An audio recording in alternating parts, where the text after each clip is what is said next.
खाली भरत जी पर मत रहिएगा, मैंने और मेरा जो इन दो जगह दो शब्दों में फंस गया, उसका मोक्ष कैंसिल्ड, उसकी मुक्ति का टिकट जो कंफर्म है ना, कैंसिल।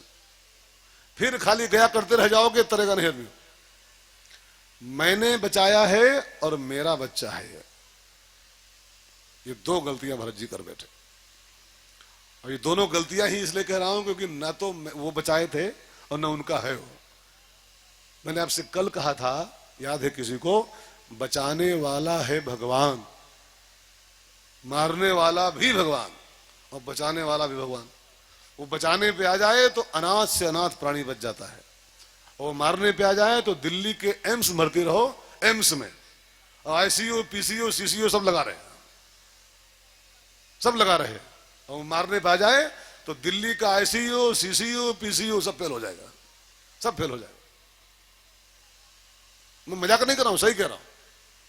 वो बचाने पे आए तो आप अनाथ से अनाथ रहो, कोई आपके आगे पीछे ना, बचे रहो गया। भरत जी क्या गलती किए, मैंने इसको बचाया है, और दूसरी गलती मेरा बच्चा है। अब थोड़ा बड़ा हुआ और जब कूदना फादना शुरू किया उसने, तो जंगल में हिरणों का झुंड देखा टहलते हुए, उसी झुंड में शामिल हुआ। भरत जी नहाने गए थे और बच्चा कुटिया पर था और झुंड में शामिल होकर भाग गया। अब जब भरत जी नहा धो के घर आए कुटिया पर, देखा मृग नहीं है, बच्चा नहीं है। और चूंकि मेरा माने थे उसको, मेरा बच्चा, और मेरा जाए तो फिर कष्ट होता है, मेरा भाग जाए तो कष्ट नहीं होता। एक सेठ था ना, उसके मकान में आग लगी, मकान उसका वो शॉर्ट सर्किट हुआ, मकान पूरा जलने लगा। तो सेठ जी बैठे बाहर डाले कुर्सी, हाय मकान जल रहा, हाय मकान जल रहा। तब तक कोई आदमी आया, कहा भाई सेठ जी रो ना, ये मकान आपका नहीं है। अब कहा क्या मतलब?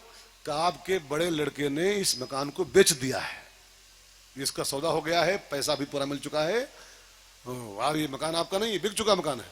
और जो सुने बिक गया है। अच्छा फिर ठीक है, फिर ठीक, बरे दो। और तब तक एक तीसरा आदमी आया कि वो बिक तो गया था लेकिन वो कुछ बात नहीं बन पाई और वो पैसा वापस हो गया है, मकान तुम्हारे है। हाय मोरा मकान, हाय मोरा मकान। अच्छा देखो मैं कहानी क्यों कह रहा हूं, ये कहानी मैंने क्यों सुनाई? जहां जहां मेरा जोड़ोगे वही वही कष्ट पाओगे आप। इसलिए संतों ने कहा है, संसार में कहीं पर मेरा जोड़ो ही मत, क्योंकि संसार का कुछ भी आपका नहीं है, और जो आपका है ही नहीं उसके साथ मेरापन लगाओगे, पछताना पड़ेगा आपको। ये अमानत है संसार, अमानत। एक संत बोल रहे थे, बहुत ध्यान देना बहनें, खास ध्यान दे, बहनें बहुत चिपकी रहती संसार में। एक संत बोल रहे थे, बेटा बहू की अमानत है। ध्यान दे के सुनिएगा। जिस बेटे को आप लिए माला जुटे पड़े हो, हमरे गोलू हमरे गोलू हमरे गोलू हमरे गोलू, तनिक बहुरिया आने दो, अब फिर देखना ये गोलू की के है, गोलू की के है। मैं झूठ नहीं कह रहा हूं, अभी बहु अभी तो माला करोगे, अभी गोलू जुटे पे, मम्मी मम्मी जी पापा जी। अब बहुरिया पाते ही गोलू गए, गोलू गए। जिस बेटे को अपना अपना करते हो, संतों ने कहा वो बेटा आपका नहीं है, वो बहू की अमानत है, आपके पास रखी हुई खाली बस। बेटी दामाद की अमानत है, आपकी नहीं है, नहीं है। वो दामाद आएगा अल्टो लेकर के, अल्टो या स्कॉर्पियो या i20, बैठाएगा और ले जाएगा, और फिर फोन करोगी, बूढ़ा बूढ़ा फोन, बिटिया कब आई हो? तो बिटिया बोलती हूँ, सॉरी मम्मी आजकल बहुत बिजी है, मम्मी सॉरी है। की बिटिया, किसकी बिटिया? झूठा इंसान मरा जा रहा है, हमारी हमारी पिंकी, पिंकी खाक हमारी, वो दामाद की अमानत है। और सुनो, बेटा बहू की अमानत, बेटी दामाद की अमानत, ये शरीर मौत की अमानत, ये मौत की अमानत है, आपका नहीं है, आपका नहीं है। वो जिस दिन चाहेगी, जिस दिन चाहेगी उसी दिन आपसे इसको छीन लेगी, वो उसी दिन, क्योंकि आपका है ही नहीं। 90 साल में आएगी नहीं, आज चाहे अभी इसी वक्त छीन ले, इसी वक्त छीन सकती, क्योंकि आपका है नहीं, उसका है। ये पूरा संसार किसी न किसी दृष्टिकोण से अमानत है, और हम लोगों ने अमानत को अपनी मानने की भूल कर दिया है। मेरा है, मेरा है। अब बस सारे फसाद की जड़ यही मेरापन है। अब भरत जी जो कि मेरा मेरा कर रहे थे, मेरा बच्चा, और जब भाग गया वो मेरा, अब भरत जी पागल हो गए, हाय मेरा बच्चा, हाय मेरा बच्चा। खाना पानी छूट गया, दुख में झाड़ी झाड़ी ढूंढ रहे, हाय मेरा बच्चा कहां गया, हाय मेरा बच्चा कहां गया। इसलिए हमारे संतों ने कहा है, जाने वालों से ममता ही मत करो। जो जाने वाले हैं उनसे ममता मत करो। जाने वाला माने परदेसी, ममता माने अखियां मिलाना, है ना। और ये गाना सुना मैं आपको, बड़ा बढ़िया गीत था पिक्चर में। परदेसियों से ना अखियां मिलाना, परदेसियों से ना अखियां मिलाना, परदेसियों से ना अखियां मिलाना। परदेसियों को है एक दिन जाना, परदेसियों से ना अखियां मिलाना, परदेसियों से ना अखियां मिलाना। सच ही कहा है पंछी इनको, सच ही कहा है पंछी इनको, रात को ठहरे तो उड़ जाए दिन को, रात को ठहरे तो उड़ जाए दिन को। आज यहाँ कल वहाँ है ठिकाना, परदेसियों से ना अखियां मिलाना, परदेसियों से ना अखियां मिलाना। वो परदेसी था, मृग दूसरे का था। भरत जी उसको मेरा मेरा कर रहे थे, भाग गया। भाग गया तो भरत जी खाना पानी छोड़ दिए, हाय मेरा बच्चा। खाना पानी छोड़ के झाड़ी झाड़ी ढूंढ रहे हैं, इसी बीच उनकी मृत्यु आ गई। और शास्त्र कहता है मौत के समय हरि की याद आनी चाहिए। गीता कहती है अंत काले मामेव स्मरण, अंत काल में मेरी याद करो, गोविंद नाम लेकर तब प्राण तन से निकले। ये संतों की आज्ञा है। लेकिन भरत जी जब मौत की घड़ी आई तो वो हाय मेरा बच्चा, हाय मेरा हिरन, हाय मेरा हिरन, और मृग मृग करके मरे। और जानते हैं अंजाम क्या हुआ? एक शास्त्र में एक संविधान लिखा है, एक धारा अंत मति ही सगति। जैसे धाराएं होती है ना इस संविधान में अपने यहाँ, वो 302, 307, 315 क्या कुछ जो होता है, 308, ऐसे ऊपर भी एक संविधान है, उसकी धारा है अंत मति ही सगति। अंतिम समय में आपकी मति में जैसी सोच चल रही होगी, आपको मरने के बाद वही जन्म प्राप्त होगा, तुरंत वही जन्म आपको प्राप्त हो जाएगा। इसलिए हमारे संतों ने कहा है अंत भला तो सब भला, आखिरी टाइम को संभाल लो। मरते समय कुछ और नहीं, खाली हरि की याद आनी चाहिए, तब हरि की प्राप्ति हो पाएगी। भाई बहनों, आपने कभी फोटो खिंचाया है कैमरा में? स्टूडियो में नहीं खिंचाया, स्टिल फोटो खिंचाए होंगे कई बार। जब कैमरामैन कैमरा उठाता है ना, जब दबाने जाता है क्लिक करने, तो एक शब्द बोलता है स्माइल प्लीज, बोलता है ना, जरा मुस्कुराओ, बढ़िया चेहरा बनाओ, मैं दबाने जा रहा हूं बटन। अच्छा, जिस समय स्माइल प्लीज बोले और क्लिक करने चले, उसी टाइम पर आप चेहरा बिगाड़ दो अपना, नाक वाक पकड़ लो या ऐसे ऐसे कर दो। अब वो दबाने जा रहा हो, उस समय आप मुंह हेठ दो या नाक को पकड़ लो, उंगली डालो नाक में, तो फोटो कैसा आएगा? फोटो कैसे आएगा? वैसा वही आएगा ना जो जैसा उस समय होगा। मौत माने क्लिक का समय होता है, क्लिक, वो क्लिक का टाइम होता है। और क्लिक के टाइम जिसने अपनी सोच बिगाड़ लिया, चिंतन बिगाड़ लिया, तो उसी क्लिक के आधार पर आपका नेक्स्ट फोटो जो आएगा उसी क्लिक के बेस पे आ जाएगा। इसलिए हमारे संत लोग गला फाड़ फाड़ के गली गली गा रहे हैं, अंत संभालो, अंत संभालो, अंत संभाल लो अपना, नहीं आगे सब बिगड़ जाएगा पूरा गेम आपका। अब भरत जी मृग की याद में मरे और परिणाम हुआ मृग योनि में उनको जाना पड़ा। नया पाप कोई था नहीं, तो साल 2 साल में ही वो मृग मर गया। सावधान जीवन जिया और मृग, कोई नया पाप नहीं किया, तो बस थोड़ा मोड़ा पाप हो गया था, उसे फल भोग लिया और 1.5-2 साल में मर गया। और पाप नहीं था तो एक ब्राह्मण के यहाँ फिर पैदा हुआ, वही आत्मा। भरत जी वही के वही हैं, बीच में मृग बने, फिर वो मृग मरा तो फिर ब्राह्मण के यहाँ पैदा हुआ। और संत कहते हैं एक ब्राह्मण के घर जन्म हुआ, उसी आत्मा का, वही भरत आत्मा। एक ब्राह्मण के घर जन्म हुआ और भरत नाम फिर कहलाया, एक ब्राह्मण के घर जन्म हुआ और भरत नाम फिर कहलाया।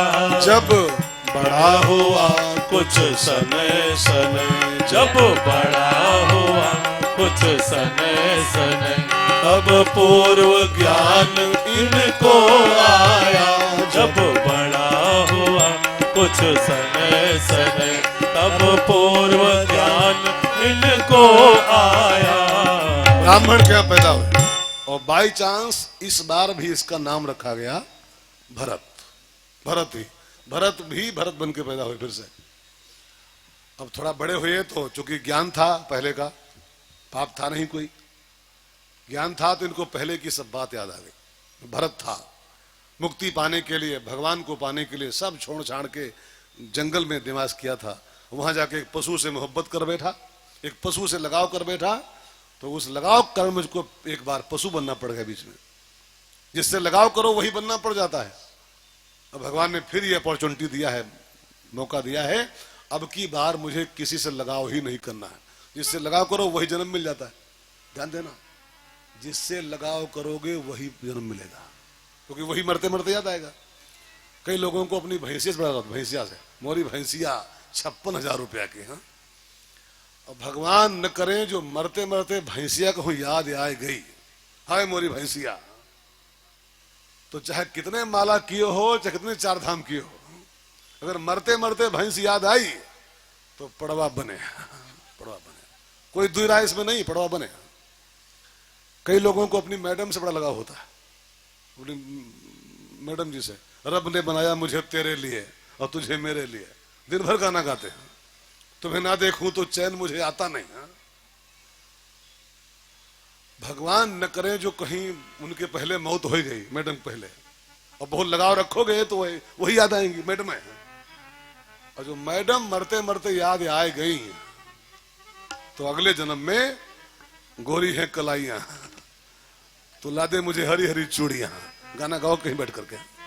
मजाक नहीं कर रहा हूं, शास्त्र का सिद्धांत है ये। अंत मति ही सा गति। भरत जी मृग की याद में मरे, मृग बनना पड़ा। पाप नहीं नया किया तो फिर ब्राह्मण बने, पहले की सब बातें याद आई। जिससे लगाव करो वही बनना पड़ जाता है। अब की बार में सिवाय परमात्मा के किसी से लगाव ही नहीं बनाऊंगा। और बचपन से ही वो हरी हरी रंग गए। भाई लोगों ने देखा किसी काम का नहीं है, खाली हरी हरी करता है, घर से भगा दिया भरत जी को, भाग यहां से, काम के न काज के, और काहे किसी काम के न काज के, खाली भात खाते हैं ढेउआ भर और राम राम करते, भागो यहां से। भाइयों ने घर से भगा दिया भरत जी को। अब भरत जी दुखी नहीं हुए, दुखी नहीं हुए। रावण ने विभीषण को लात मार के भगाया। अच्छा, आपका भाई आपको भगाए घर से तो आप क्या करोगे? जहां बैठोगे वो रोगे, हमारा भाई हमका भगाए दिया, हमारा भाई हमसे सब छीन लिया, लात मार के भगा। जहां बैठोगे वही रोगे। अब विभीषण को जब लात मार के भगाया रावण ने, भाग लंका से मारी, विभीषण रोया नहीं है, गाते हुए चला है, गाते हुए। भरत जी को जब भाइयों ने भगाया घर से, भाग यहां से, तो भरत जी रोए नहीं, गाते हुए चले कि चलो एक बंधन ये भी कटा, एक लफड़ा था मिटा, ये भी बंधु बांधव वाला। हा? ध्यान देना, संसार में सब बंधने हैं, और जितने बंधन छूटते जाएं संसार के, उतना ही आप मुनाफे में हो। अब आप जो कि संसारी खोपड़ी है ना, माया में फंसी हुई है, माया में फंसी। तो इंसान का जो जो छूटता है ना तो इंसान रोता है, हाय 2 बीघा खेत चला गवा, हाय 500 गवा। अभी नवंबर में बहुत लोग रोए थे, पर साल बहुत लोग रोए थे जब नवंबर में वो कई नवंबर, 7 नवंबर, 18 नवंबर, 17, 8 नवंबर, जब मोदी बोले रात के 8 बजे कि कल आज रात के 12 बजे से 500 जरा हुआ खत्म, तो बहुतों के अटैक पड़ गया था उसी शाम को, बहुतों के। क्यों क्यों पड़ा था? हमको नहीं पड़ गया कि हम चिरकुट हैं क्या? हमारे पास पैसा दे, हमको नहीं पड़ा, बहुतों नहीं पड़ा, अब बहुत गए हुए मां गए। भाई बहनों, ये लगाव ही घातक होता है, लगाव संसार के प्रति। हमारा पंस हुआ, हमारा हाजिर हुआ, यही खतरा है जीवन के लिए। अब भरत जी ठान लिए कि मेरा कुछ यहां है ही नहीं, मैं जो छूटता जाए बढ़िया। आप इस बात को भाई बहनों गांठ बांधो। शास्त्रों में एक मंत्र आता है, भगवान ने कहा है मैं जिसके ऊपर राजी होता हूं, जिसके ऊपर कृपा करता हूं, उसका धीरे धीरे छीनना शुरू करता हूं सब कुछ। अब आपको लगता होगा कि भगवान छीनने लगे जब, तब क्या बोलोगे? भगवान लगता रूठ गए, ये घाटा हो गया, ये छूट गया, वो छिन गया, वो चला गया। और जब मिलता है तब हम लोग बोलते हैं ठाकुर जी की बड़ी कृपा है, और मिल गया 2 बीघा, 1 प्लाट और मिल गया, 1 प्लाट और मिल गया, बड़ी ठाकुर जी की कृपा है। उल्टी खोपड़ी इंसान की, उल्टी खोपड़ी। वास्तविकता यह है कि संसार में जितना आपको मिलता जाए उतना ही आप और फंसते जा रहे हो संसार में ही। भगवान जिसको मिलना चाहते हैं, जिस पर राजी होते हैं, उसका संसार का ये सब लफड़ा धीरे धीरे छीनना शुरू करते हैं, 1 बाय 1 कम करना शुरू करते हैं। और जब ये सब कम होना शुरू हो जाए तब इंसान को डांस करना चाहिए कि मेरा मालिक मुझ पर राजी हो रहा है, मुझको मिलना चाहता है। भरत जी जब भाई भगा दिए घर से, भरत जी मस्ती में गाते चल पड़े ठाकुर।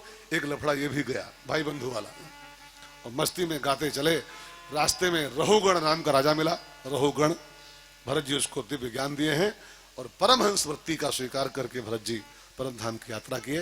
ये सूत्र बताता है कि भगवान के धाम में जाना है तो संसार की आसक्ति को कम करके और भगवान के भजन में लगाव बढ़ाओगे, तब यहां से जाने के बाद में वो मिलेगा, और नहीं तो वो कैंसिल हो जाएगा। भरत जी के बाद 5वें स्कंध के अंतिम पन्ने पर नरकों की चर्चा आती है, नरक की चर्चा। 5वां स्कंध है ना, उसके आखिरी पन्ने पर लिखा है कि इस पृथ्वी के नीचे और पाताल के ऊपर एक लोक है नरक। 28 प्रकार के नरक वहां लिखे हुए हैं 5वें स्कंध के अंतिम पन्ने पर। 28 नरक है जहां कहीं वो है। अब वो अभी पता नहीं कहां पर है, अभी पक्की बात नहीं बता पाऊंगा मैं कहां पर है। और पक्की बात बताऊंगा जब जाऊंगा तब, अभी गए नहीं हूं। लिखे हैं कि धरती के नीचे और पाताल के जस्ट ऊपर बीच में जो गैप है, 28 नरक वहां बने हुए। कुंभीपाक, सूची मुख, रौरव आदि आदि 28 नरक है। और किस नरक में कौन सा कष्ट मिलता है, बड़ी लंबी चर्चा है। लेकिन 6ठे स्कंध में, तुरंत 5वां स्कंध जो खत्म हुआ है, 6ठे स्कंध में नरकों से बचने का उपाय बताया गया। 5वें नरक की व्याख्या बताई गई और 6ठे स्कंध में नरकों से कैसे बचा जाए उसकी पूरी तरकीब बताई गई है। तो आइए सुने, जो नरक महान कष्टदायी हैं, महान कष्ट देते हैं इंसान को, उनसे इंसान कैसे बच सकता है। तो 6ठे स्कंध की यात्रा शुरू की जाए। संक्षेप में 2-5 मिनट में बात पूरी करता हूं, आप ध्यान देकर सुनो। 6ठे स्कंध की बहुत मार्मिक चर्चा है कि नरक से कैसे बच सकते हैं हम लोग। ध्यान देकर सुनना। अब जिसको जाना हो नरक जाना हो वो मत सुनो, और जिसको बचना हो, नरक से बचना हो, तो प्लीज बहुत छोटी बात है, वो छोटा सा उपाय है, वो कर लो, नरक से बच जाओगे। 6ठे में कथा आती है स्कंध में। एक ब्राह्मण था अजामिल नाम का, वो पहले पुजारी था, धर्माचारी था, लेकिन एक बार वो कुसंग में पड़ गया है कि वैश्या और एक व्यभिचारी, वो कहीं जा रहा था कथा वथा करने, तो जंगल में निकल रहा था, तो उस जंगल में एक दृश्य देखा उसने। एक व्यभिचारी आदमी एक वैश्या के साथ अपना भोग विलास कर रहा था और अजामिल निकल रहा था वहीं से, और उसने वो कुदरत से देख लिया, कुदरत से। और जानते हैं अंजाम क्या हुआ? उसको कुसंग लग गया और वो पापाचारी हो गया। उसको ये कुसंग में इंसान बिगड़ जाता है यार, कुसंग में इंसान बिगड़ता है। अब इंसान देखता है कोई कोई कोई बेईमान हो मोहल्ले में, अपने शहर में बेईमानी करता हो, दलाली करता हो, और स्कॉर्पियो लाता हो हर साल नई स्कॉर्पियो, तो मोहल्ले वाले कहते हैं अरे देख लो, देखो पहले, हाँ देखो पहले क्या, हाँ? हर साल नई गाड़ी ला रहा है, और उसको देख देख करके हम आप भी बेईमानी पुतर आते हैं। दुष्टों की संगत का फल होता है इंसान दुष्ट बन जाता है। अब वो कुदरत से देख लिया, अजामिल पुजारी था और वैश्या के साथ विचार करते देख लिया, उसके अंदर वही भाव पैदा हो गया और कोठे पर से वैश्या को लाया और पापाचार में लिप्त हो गया। ध्यान देना मित्रों, भगवान को अजामिल पे दया आई, उसको लगा, ठाकुर जी को लगा कि हमारा पुजारी था ये पहले और कुसंग में पड़ के दुराचारी हो गया है। अजामिल पुजारी से दुराचारी कुसंग में पड़ के हो गया है, तो मैं इसको सत्संग प्रदान कर दूं तो इसका भला हो सकता है।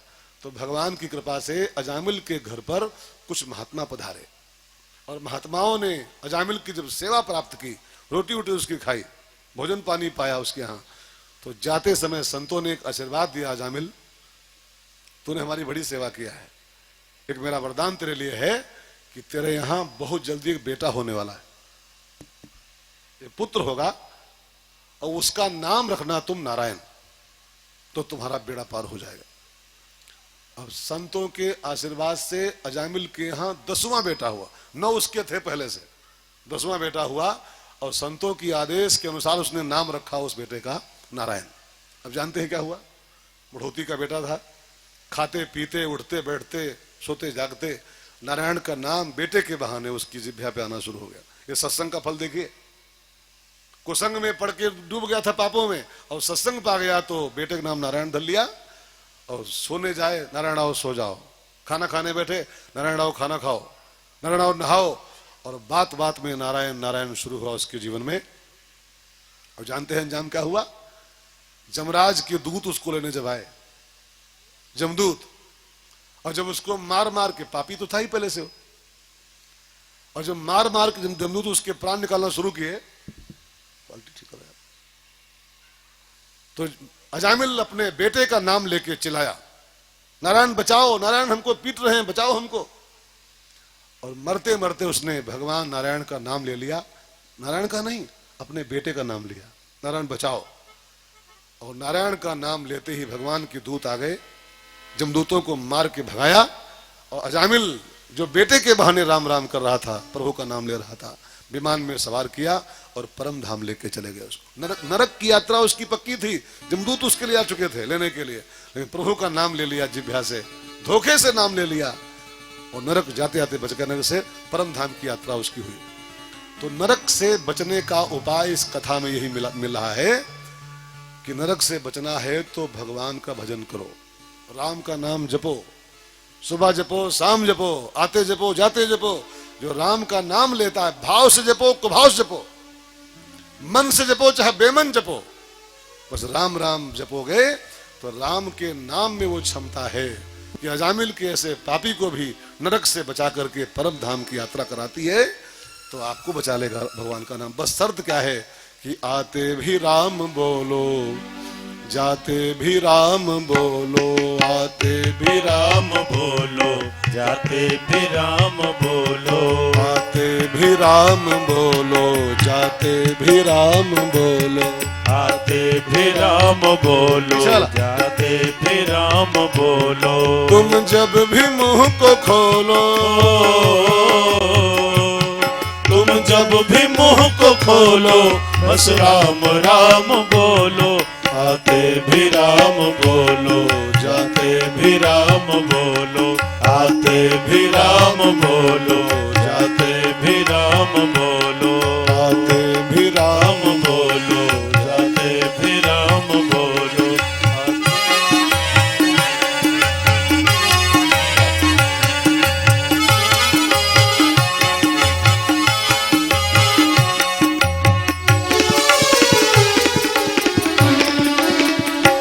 बोलो, आते भी राम बोलो, जाते भी राम बोलो, आते भी राम बोलो, जाते भी राम बोलो। एक बात और मैं कह दूं भाई बहनों, बाकी सब जो साधनाएं हैं, यज्ञ है, पूजा है, हवन है, माला है, मंदिर है, धाम है, अयोध्या, नीमसार, वृंदावन, इन सबके कुछ नियम है। नियम जैसे मंदिर जाना है तो नियम है, नहाओ तब जा सकते हो। माला करना है, माला तो उसके नियम है, नहाओ, फिर अच्छे कपड़े पहनो, फिर नीचे आसन बिछाओ, तब माला करो, नियम है। यज्ञ करना है, कोई भी यज्ञ करना आपको है, उसके बड़े रूल हैं। पूजा करनी है अब पूछो, हमारी माता जी बैठी हैं यजमान कथा की, पूजक पहले कितने नियम बताए जाते हैं, ये करो, ऐसे खाना खाओ, दिन में आलू खाओ और शाम को रोटी खाओ, और खटिए मत सोना, जमीन में सो, ये करो वो करो, तमाम नियम है। लेकिन संतों ने कहा है बाकी सब साधनाएं बाउंडेड हैं, बंधन में हैं, नियम में बंधी हुई हैं, लेकिन राम नाम ऐसी साधना है, भगवान का नाम, जो सारे नियमों से परे है। आप नहाए हो, आप बेनहाए हो, आप शुद्ध हो, आप अशुद्ध हो, आप भाव से करो चाहे बेभाव करो, बस आप राम राम करो। और राम राम करने वाला ही नरक से बचता है और परम धाम की उसकी यात्रा होती है।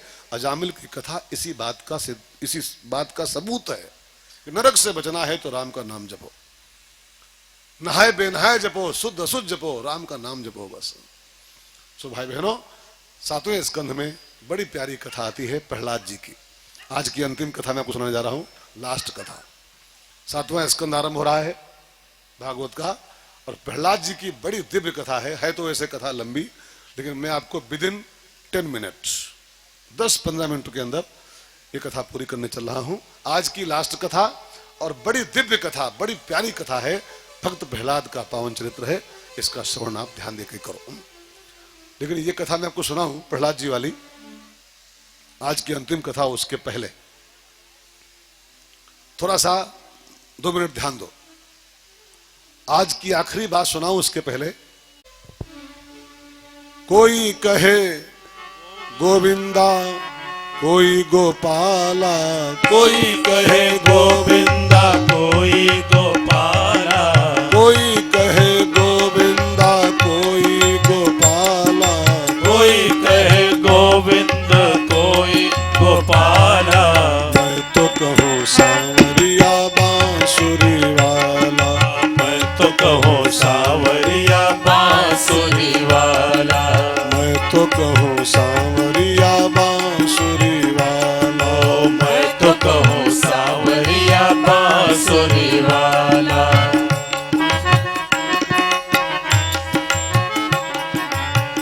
गिरधर कहती थी मीराबाई, गिरधर कहती थी मीराबाई, सूरदास को श्याम कन्हाई, सूरदास को श्याम कन्हाई, नंद जी को छैया है जसुदा को लाला, नंद जी को छैया है जसुदा को लाला, मैं तो कहूँ सांवरिया बांसुरी वाला, मैं तो कहूँ सावरिया बांसुरी वाला, कोई कहे गोविंदा कोई गोपाला, कोई कहे गोविंद कोई गोपाला, मैं तो कहूँ सावरिया बांसुरी वाला, मैं तो कहूँ सावरिया बांसुरी वाला।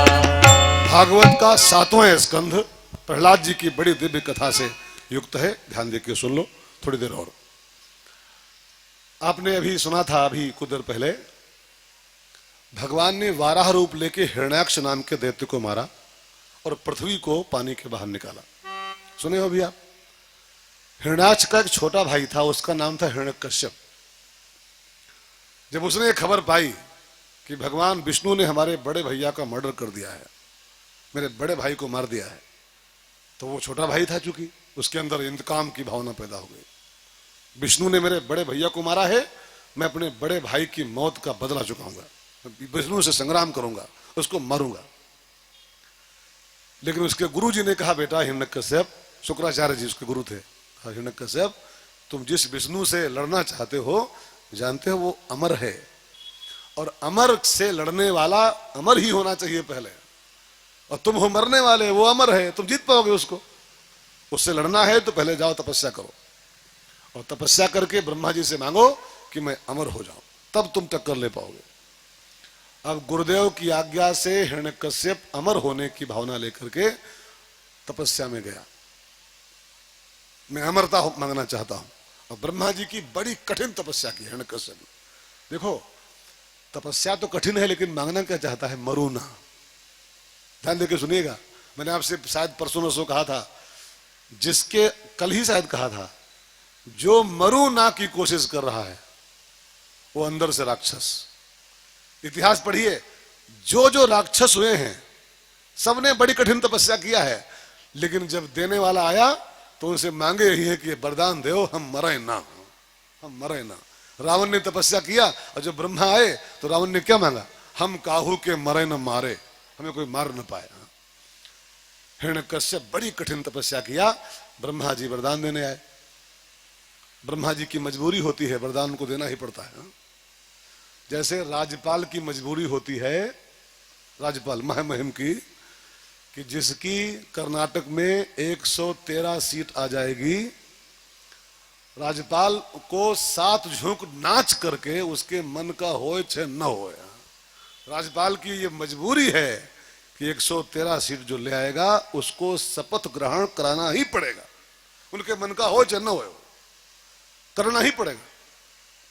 ऐसे ब्रह्मा जी की मजबूरी है ये कि जो उनकी तपस्या करता है उनको वरदान उसको देना ही पड़ता है।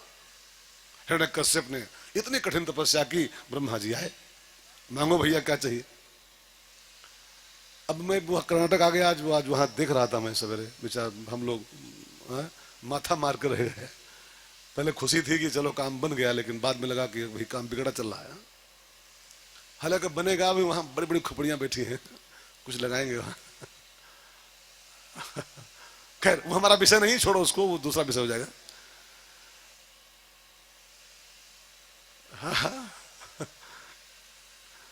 तो मैं बोल रहा था यार, ब्रह्मा जी आए, मांगो वरदान। हिरण्यकश्यप जी, वो तो थाने बैठा था, उसने कहा ब्रह्मा जी मैं मरना नहीं चाहता हूं, मुझको अमरता चाहिए।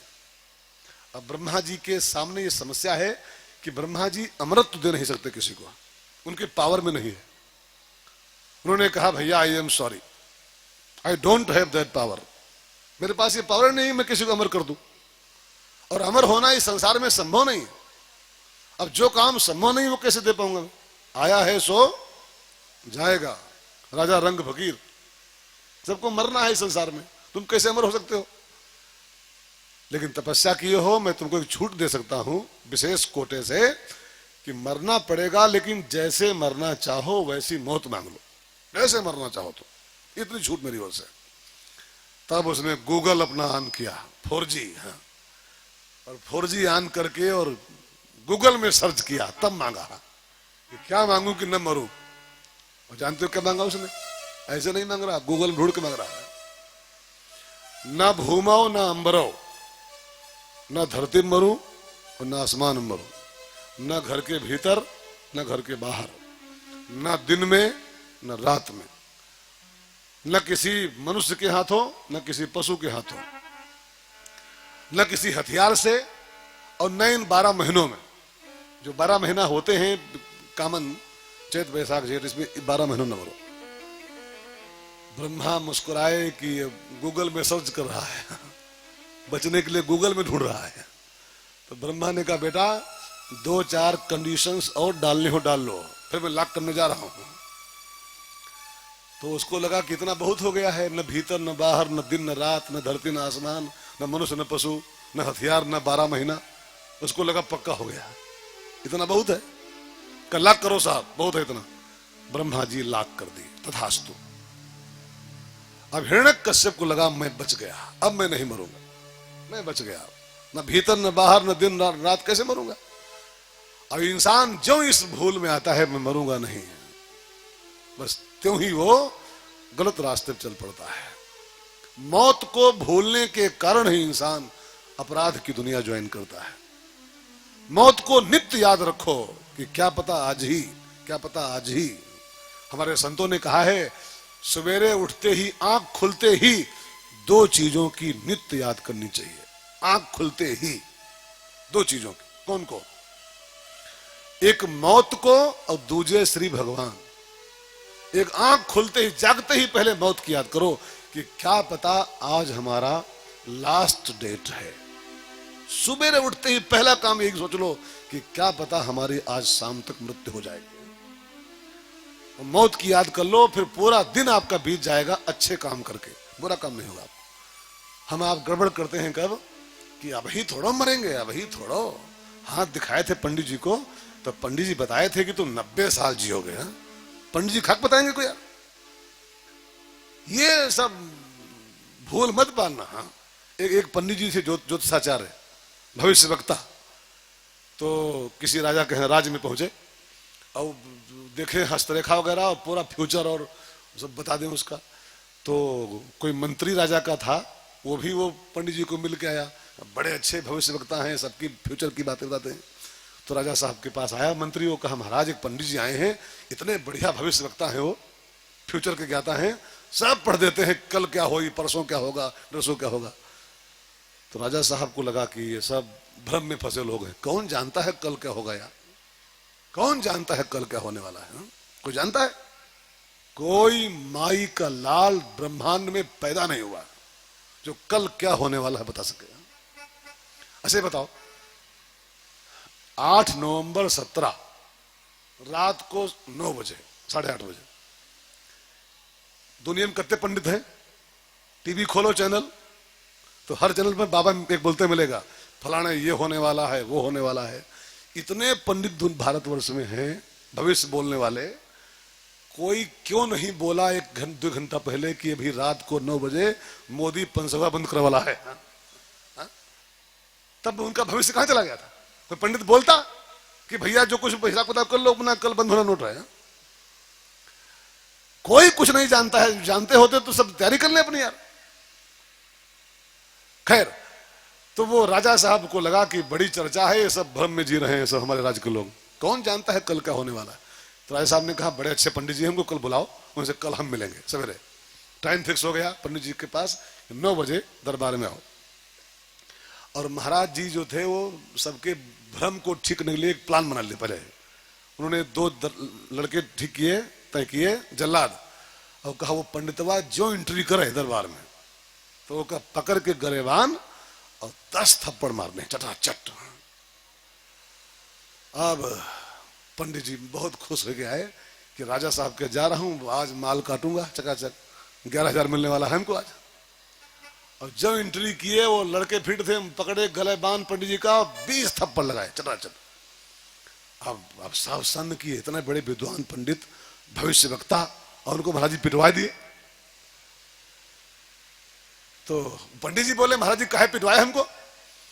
कहा मैंने सुना है तुम भविष्य के बड़े ज्ञाता हो। कहा वो तो हूं ही। कहा जब तुमको सब भविष्य पता है सबका, तो तुमको पता नहीं था कि हम जब पहुंचेंगे तो हमको थप्पड़ पड़ने वाले हैं? दरबार में जब घुसेंगे हमको 20 थप्पड़ लगने वाले हैं। तो सबका फ्यूचर जानते हो, आपका फ्यूचर नहीं पता तुमको? भाई बहनों, हिरण्यकश्यप को लगा कि मैं बच गया, और उसने आते आते जो अत्याचार शुरू किया, जो अत्याचार, अपने को खुदा घोषित कर दिया।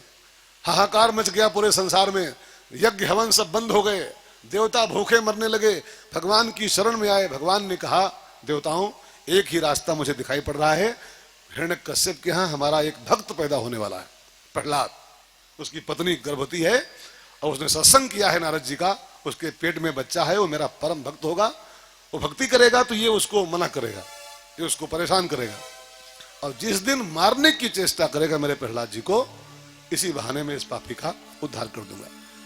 प्रहलाद जी का जन्म हुआ, और प्रहलाद जी बचपन से नहीं, गर्भ से ही वो रंगे थे भगवान के प्रेम में। पैदा होते ही जो समझदार हुए 3-4 साल के, प्रहलाद जी बस हरि शरणम, एक ही उनका नारा हरि शरणम, जहां बैठे हरि शरणम। अब तो हिरण्यकश्यप लाल हो गया, मैं जिस हरि से बैर करता हूं, मैं जिस हरि का द्रोही हूं, ये मेरा लड़का उसी को हरि शरणम कर रहा है, दिन भर वही करता, रात भर वही करता। जल्लादों को बुलाया, जल्लादों मेरे दुश्मन का नाम जपता है मेरा लड़का, तुम्हारी ड्यूटी है इस बच्चे को जान से मार दो। ऐसा बच्चा होना ना होना बराबर। ध्यान देना, हिरण्यकश्यप माने होता है, थोड़ा सा बस बहुत अंतिम बात बची है, ध्यान देकर सुनेगा आज की। हिरण्यकश्यप का एक अर्थ है, उसको निकालो जरा सा, बहुत बढ़िया एक अर्थ है। हिरण्य माने क्या होता है? 2 अक्षर है, हिरण्य प्लस कशिप, हिरण्यकश्यप। हिरण्य माने इसको समझते हैं दौलत, और कसिप माने होता है चारपाई, संस्कृत भाषा में खटिया, खटिया। और खटिया माने विश्राम की जगह। तो जिसको हिरण्य में ही विश्राम दिखाई पड़ता हो, दौलत मिले तो मजा आए, दौलत मिले तो जिंदगी में मजा आए, जिसको दौलत में ही कशिप माने चारपाई दिखाई पड़ रही है विश्राम की जगह, भोग का प्रतीक है, काम का प्रतीक हिरण्यकश्यप है, काम। और ध्यान देना, काम कभी भी नहीं चाहेगा कि आप राम राम करो। राम राम का सबसे बड़ा दुश्मन अगर कोई दुनिया में है तो काम है, हिरण्यकश्यप है। और उसका खुद का लड़का राम राम कर रहा था। जो राम राम का पक्का दुश्मन काम हिरण्यकश्यप, और उसका खुद का पुत्र राम राम करे। जल्लादों से कहा मार दो इसको जान से, लड़का हमारा है, अपने हाथ कैसे मार पाएंगे, जाओ इसको मारो। अब जल्लाद ले गए प्रहलाद जी को। मैं संक्षेप में कहूं तो उसको मारने की बहुत युक्ति लगाई। हिमालय की चोटी से फेंका, समुद्र के पानी में फेंका, हाथी के आगे फेंका, सांपों की कोठरी बना करके उसमें सांप बंद किए, उसी में उसको बंद कर दिया प्रहलाद जी को। लेकिन प्रहलाद जी हर बार बच जाएं, हर बार बच जाएं। एक उसकी बुआ थी वो प्रहलाद जी की, क्या नाम था उसका, क्या नाम था उसके पास, एक वो चुनरी थी ब्रह्मा जी की दी हुई। उसने कहा भाई साहब मैं ट्राई करूंगी, ब्रह्मा जी की ओढ़नी मेरे पास है, इसको ओढ़ के मैं अग्नि में कूद जाऊं, मैं जलती नहीं हूं, मैं इसको गोदी में लेके आग में कूदूंगी, ये भर जाएगा, हम बच जाएंगे। आग लगवाई गई। होलिका बुआ प्रहलाद जी को लेकर के ओढ़निया ओढ़ के अपनी आग में कूदी। भगवान की ऐसी कृपा का झोंका हवा का आया, और बुआ जी कूद रही थी ऊपर से, और हवा का झोंका आया, उसके ऊपर की ओढ़नी उड़ी और प्रहलाद जी के ऊपर झप गई, और वो बुआ कूद गई तब तक उसी बीच में कूद रही थी वो। अब ओढ़नी चूंकि प्रहलाद पर गई थी, प्रहलाद बच गए, अब बुआ का धुआं हो गया, बुआ धुआं हो गया। ध्यान देना मित्रों, हमारे संतों ने कहा है बुआ माने होता है जो पुआ खिलाए। बुआ माने क्या, जो अपने भतीजे को पुआ खिलाए, मालपुआ, वो बुआ। और जो अपने भतीजे को मारना चाहे, ऐसी बुआ का धुआं हो जाए, वो कोई बुआ है। होलिका बुआ स्वाहा हो गई, प्रहलाद जी बच गए। अब हिरण्यकश्यप को लगा मैंने 50 उपाय लगाए, बच्चा मर नहीं रहा है, अब इसको मैं आज अपने हाथ मारूंगा। मैं टाल रहा था, मेरा लड़का है क्यों मारूं अपने हाथ से, लेकिन अब नहीं मर रहा है तो मैं स्वयं मारूंगा इसको आज। दरबार में घसीट के लाया प्रहलाद जी को हिरण्यकश्यप, एक खंभे से बांध दिया और तलवार निकाली। बोल तेरा हरि कहां है, बोल। तो प्रहलाद जी ने मुस्कुराते हुए कहा पिताजी आपका सवाल ही गलत, मेरा हरि कहां है ये क्वेश्चन गलत है। सवाल पूछो कि मेरा हरि कहां नहीं है, कहां नहीं है। एक एक कण कण में बैठा हो मेरा हरि, कहां नहीं है वो, कहां है, तो गलत सवाल पूछ रहे हो। मेरे सांवरे सलोने कन्हैया तेरा जलवा कहां पर नहीं है।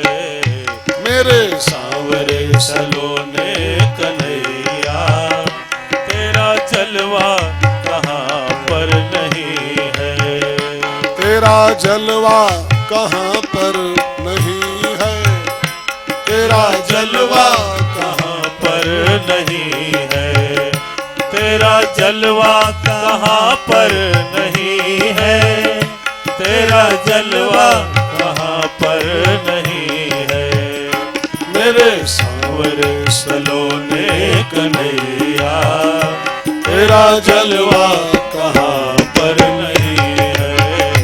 मेरे सांवरे सलोने कन्हैया तेरा जलवा कहां पर नहीं है। कान वालों ने तुमको सुना है, आँख वालों ने तुमको है देखा। कान वालों ने तुमको सुना है, आँख वालों ने तुमको है देखा। तेरा दर्शन उन्हीं को हुआ है।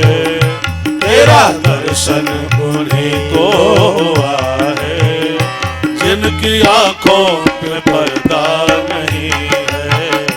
तेरा दर्शन उन्हीं को हुआ है जिनकी आंखों में पर्दा नहीं है। मेरा ठाकुर कहाँ नहीं है पिताजी, जिस तलवार से मुझको मारना चाहते हो इस तलवार में है, जिस खंभे से हमको बांधे हो इस खंभे में भी है, खंभे में है।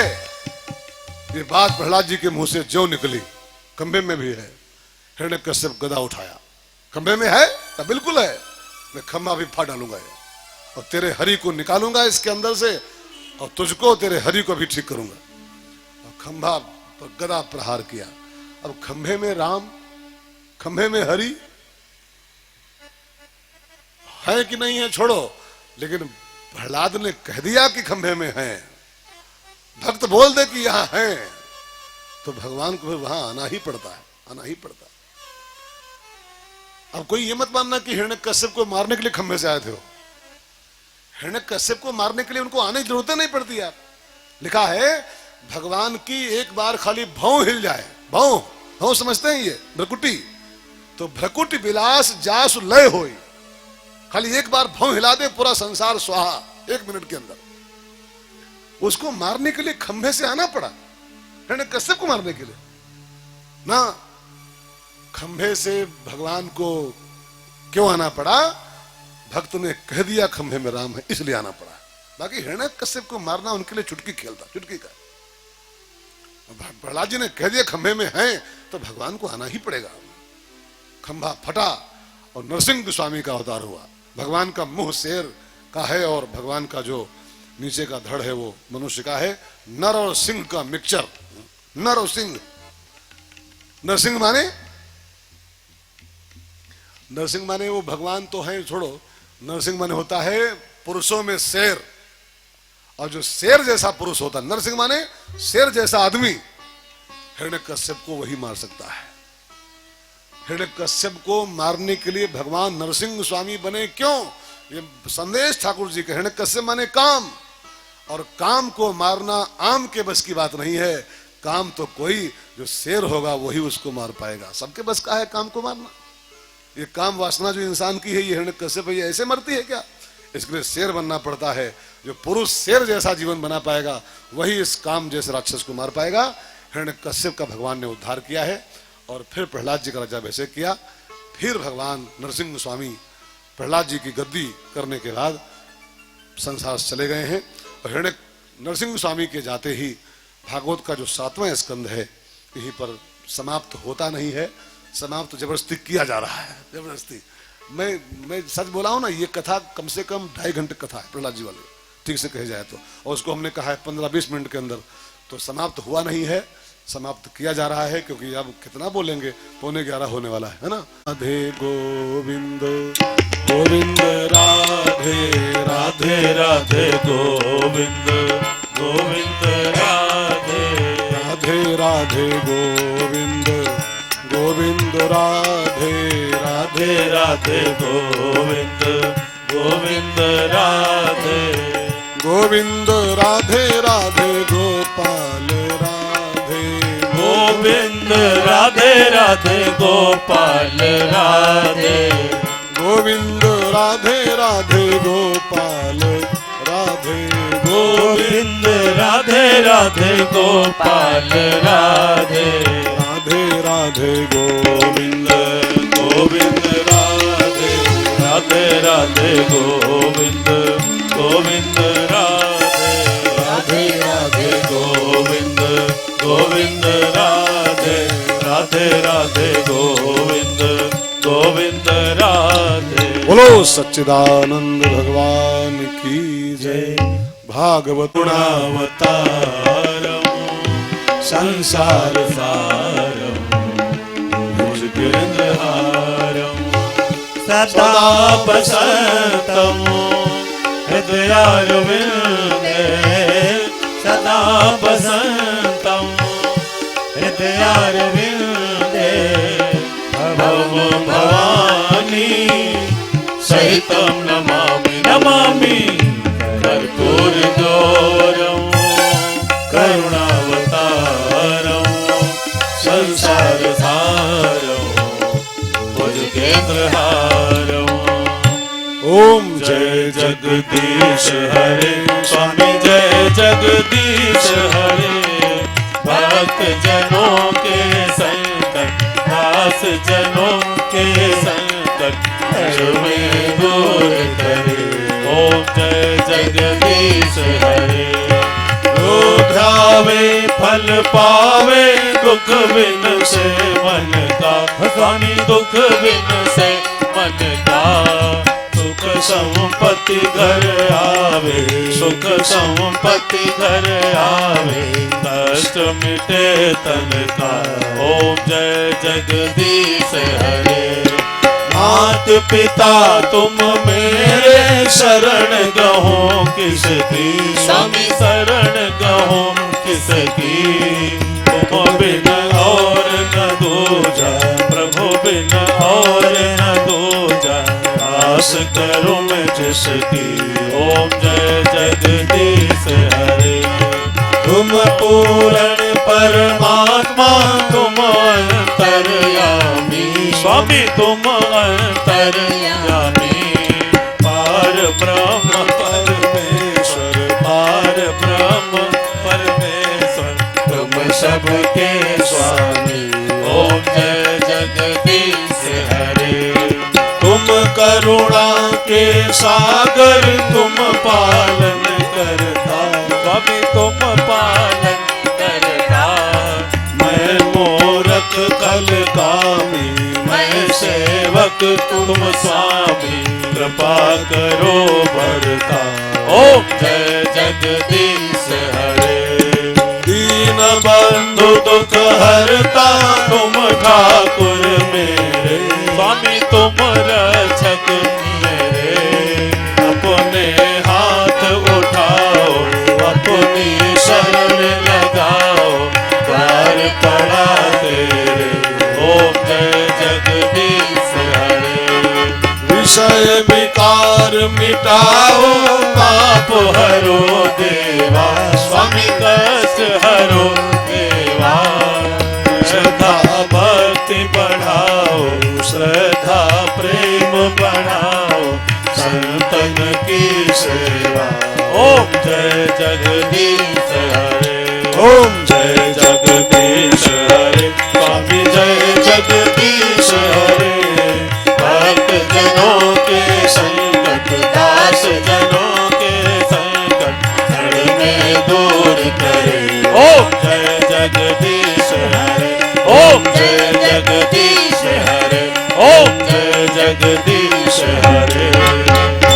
बोलो सच्चिदानंद भगवान की, भागवत भगवान की, हनुमान जी महाराज की, भारत माता की।